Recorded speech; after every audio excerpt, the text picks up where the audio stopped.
Welcome to the Tech Blog Writer Podcast, your guide to future tech trends and innovation in a language you understand. Now, over to your host, Neil Hughes. Massive welcome back to the Tech Blog Writer Podcast. Regular listeners will know that I'm passionate about the startup community, and it should be of no surprise to hear why a company called Woebot recently caught my eye. And that's because I discovered that they were building a smart chatbot using artificial intelligence to address the growing mental health epidemic. Woebot lives in Facebook Messenger and essentially operates like a personal therapist. Now, although there's going to be some lazy journalists, and you know who you are, that will say, oh, it's just tech replacing qualified therapists and another example of AI replacing jobs. That's not the case at all. And Woebot is the brainchild of CEO and founder Dr. Alison Darcy. She quickly realised that there are many people out there that require help at 11 p.m. on a Friday night, and they're expected to wait until normal office hours to wait for help, and even then it depends if they can afford to book an appointment.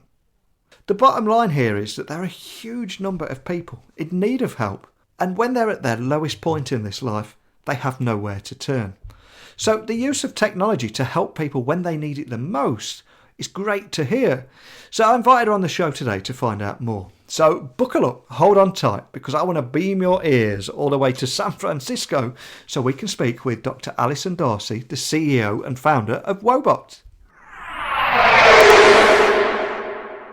So a massive warm welcome to the show. Can you tell the listeners a little about who you are and what you do? Sure. My name is Alison Darcy and I'm CEO and founder of a company called Woebot Labs, and we built a chatbot that delivers cognitive behavioural therapy in Facebook Messenger called Woebot. Excellent. Now, I recently read that mental health is a problem that affects roughly 40 million people in the US alone.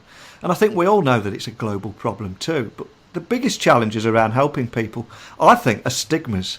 I mean, high treatment costs and lack of qualified therapists also mean that people just aren't getting the help that they actually need. Can you tell me about your experience and insights around this problem? Let's be honest, it's seldom talked about or very often even tackled. Absolutely, and I think you're absolutely right. It's not an exaggeration to say that these problems are at epidemic proportion right now. I used to give talks about the problems of mental illness and mental health and how we're not doing a very good job of challenging it. And I would give this statistic that the World Health Organization would say that by 2030, depression will constitute the biggest cause of disability around the world. And I recently went onto the website to find that it is already the biggest cause of disability globally. So that's how fast things are changing.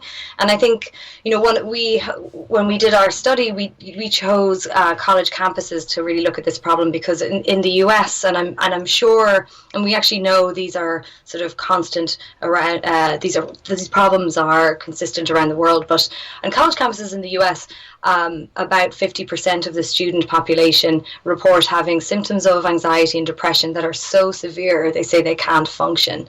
And we know from a lot of the epidemiological studies that look at how many people are getting help, as you say, these people aren't showing up to clinics, and our lives just don't fit very easily with being able to attend a clinic and get onto somebody's schedule. And that's for the people who have that as an available option, but so many people don't actually have that as an option for affordability reasons. But also, as you point out, that we know that the most common reason that people don't attend a clinic or see a human therapist is stigma. About 80% of people talk about that being the biggest barrier. So we created Woebot with a view of trying to reduce that stigma even further, take away this fear of being judged. Even when you actually see a therapist, that they're not going to judge you, right? No clinical specialist would ever be sitting there and frowning at you. But that doesn't stop you from being worried about how you come across and how you're perceived. So when you present somebody with a non-human option, you essentially remove that fear. Absolutely. And over 300 interviews with startups like your own on this show, I often notice that people have actually come across pain points firsthand and frustrations and thought, I'm going to do something about this. So I've got to ask, can you tell me the story behind Woebot? Where did the inspiration to help people come from in this way? Oh, sure. So I mean, I'm a psychologist. My background is in psychology, and I actually spent a brief moment as a software developer in London in an investment bank, and became really interested then at the time in the intersection between technology and mental health care. And it was sort of early 2000s when the internet was a really big deal, and everybody was really excited about how the internet was going to transform all industries. And I thought, well, this is going to democratize access to healthcare. Finally, this is great. And I would argue that it never actually happened. So I spent my career then, I was a faculty in the psychiatry department at Stanford for 10 years. And while I was there, I was looking at lots of different ways that we can make the best treatments that we have scalable and accessible around the world. Because actually, in these sort of research centers where we were doing this cutting edge work, building treatments and evaluating them in treatment trials, that was all great, except that the treatments that you build have no meaning if people can't actually access them.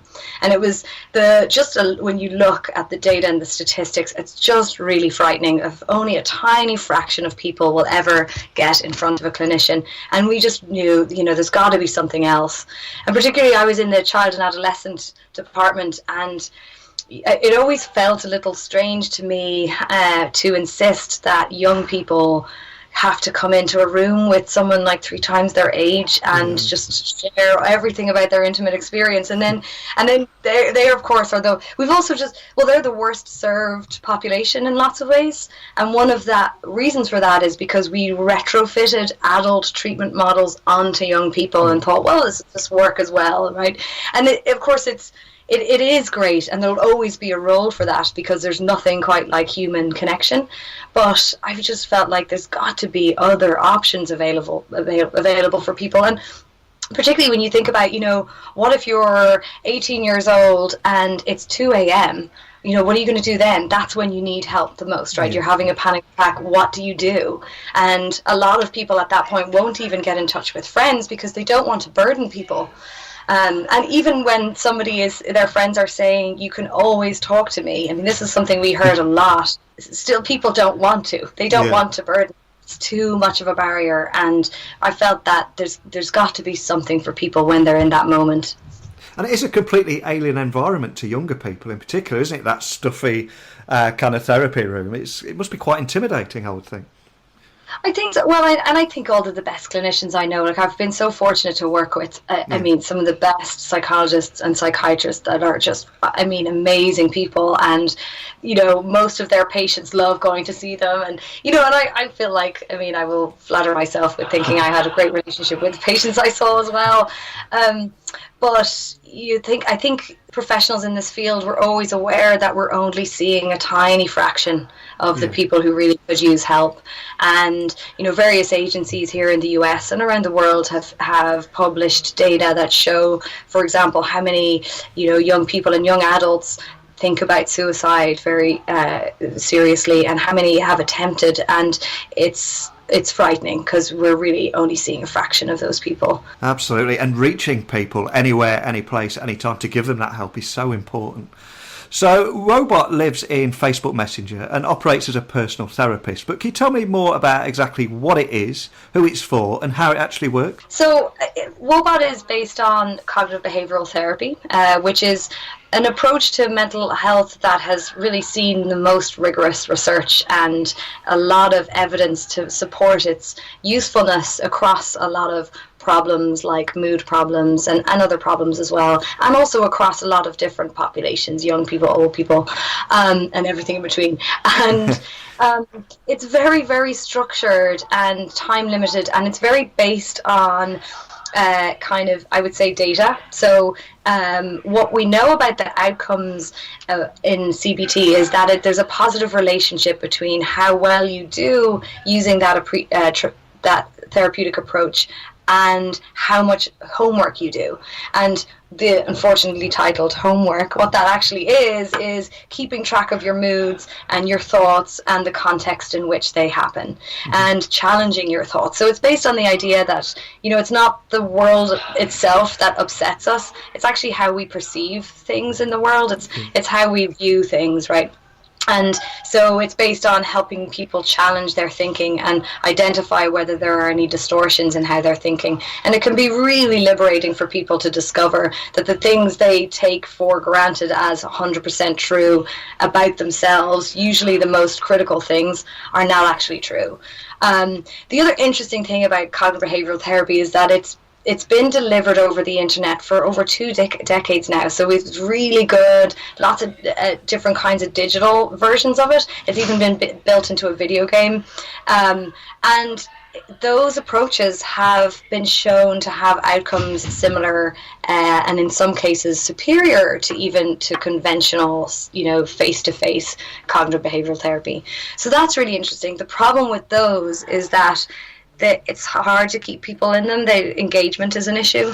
So Woebot was designed to help people do their CBT homework effectively, right? It's like just Woebot sort of figuratively tapping you on the shoulder and being like, hey, what's going on? How do you feel right now? What are you doing? What are you up to, right? Just like a friend would. But also in the moment kind of challenging your thoughts. So he facilitates those kinds of mundane homework things that are actually hard for people to keep doing and remember to do once a week. I used to, when I saw patients in CBT, you'd have loads of paper forms for them to fill out during the week, and it'd be really obvious, like the people who'd like just completed them 20 minutes before in the waiting room before they see you. I'd be that guy. I would be that guy. The funny thing is, I would too, for sure.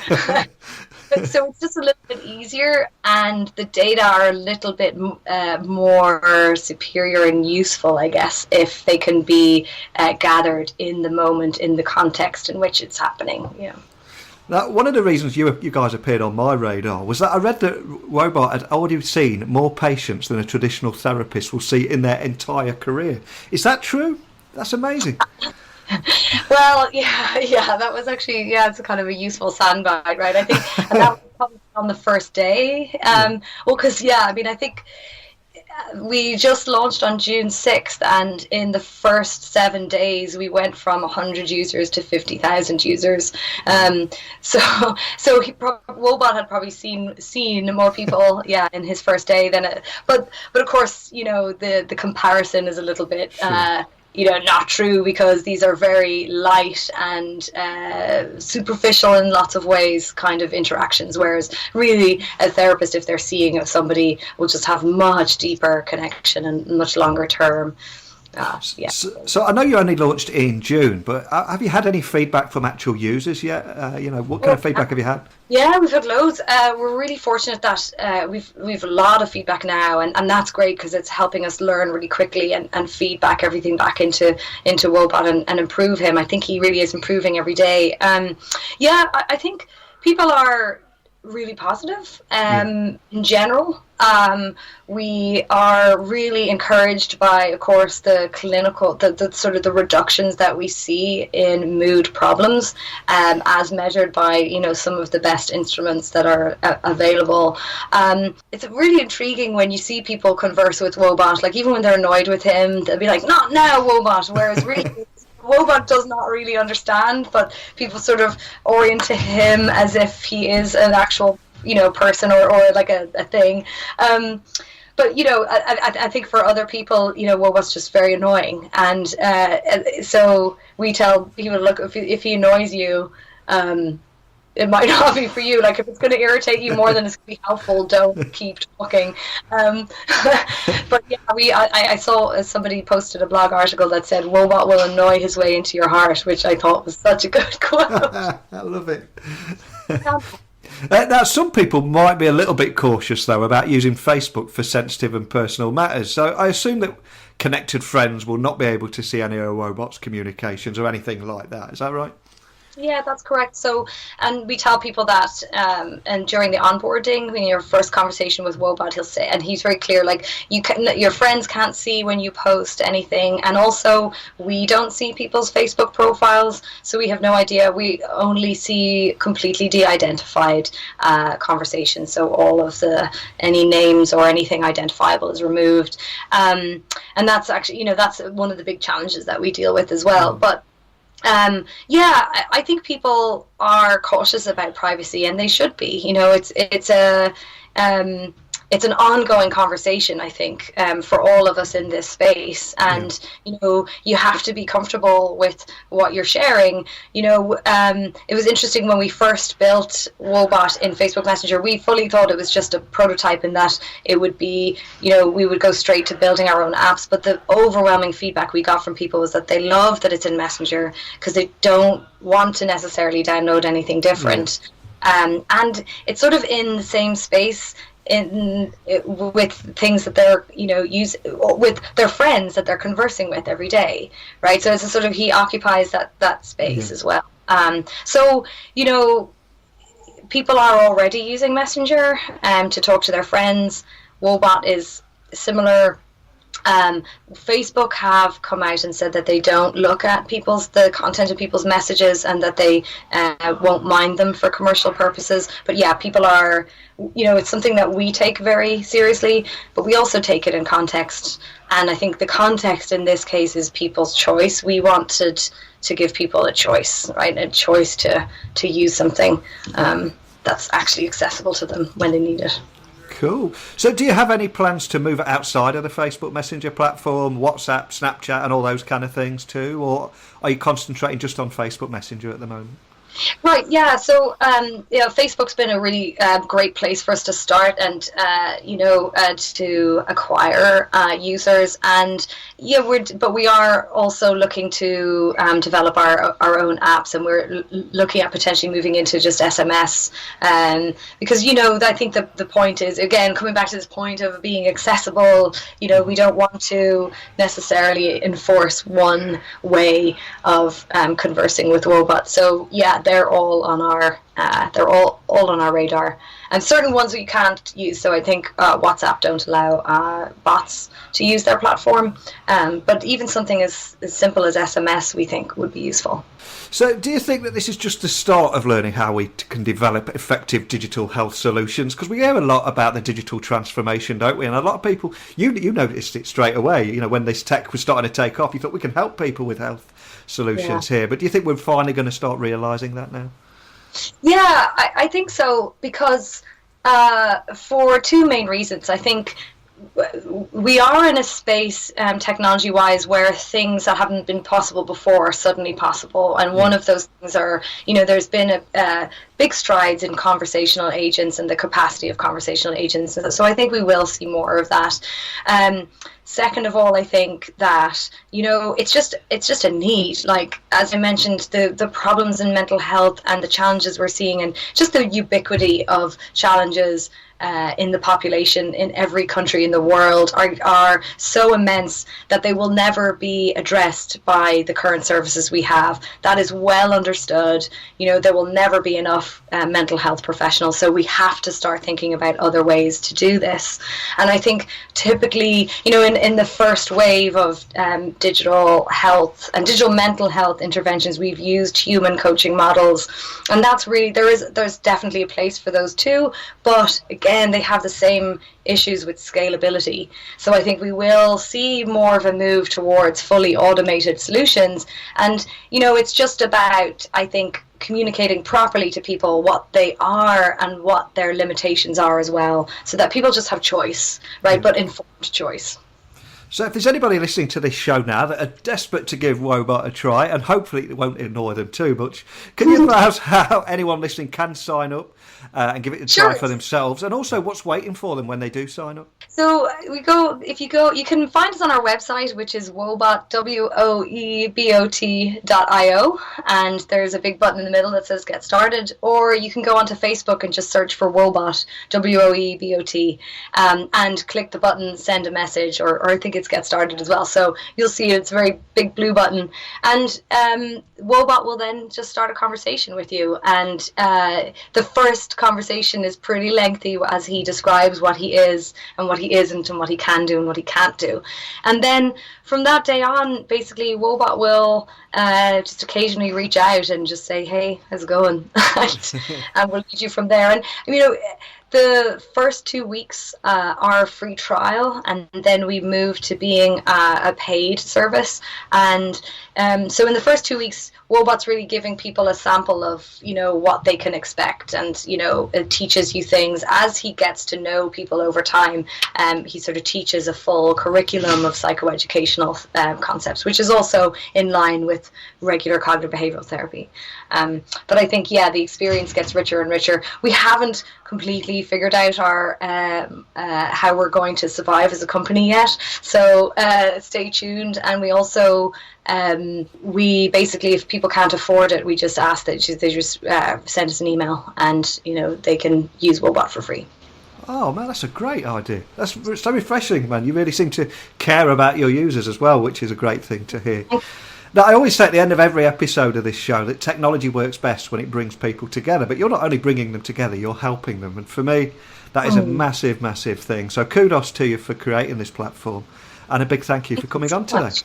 Thank you very much. It was a pleasure. I think one of the most telling aspects of this interview was when Dr. Alison Darcy said, "We haven't worked out a business model yet, and if users cannot afford to use their service, they ask their users to email them for help." And I really do think it's quite frustrating when lazy journalists will be tempted to hop on the easy angle of tech replaces therapists or AI steals jobs shock horror story, because that's not the story at all. And what I see here is that the old way of doing things expects people with real problems who actually need help, are desperate for help, are expected to simply hang on a Friday evening and call a receptionist on a Monday morning. And this is not always ideal, and it's not about replacing anything, but giving people options and giving people the help when they need it, regardless of opening hours or their budget constraints. So a therapist doing things for the right reasons should be applauding for helping people. I mean, life really isn't black and white, and we all need options. So Dr. Alison Darcy, I salute you for sharing your story today. Do you want to appear on the show, or do you have any questions for Neil? Remember, you can reach him at techblogwriter@outlook.com or visit his website at www.techblogwriter.co.uk. As for anyone listening, remember that we all have high points and we all have low points, so don't pay too much attention to those social media timelines that are really just highlight reels rather than a reflection of real life. We all have options, and you can reach me if you ever need a friendly voice too. So a warm thank you to every one of you listening, and I hope you'll join me in the next episode. But until next time, don't be a stranger.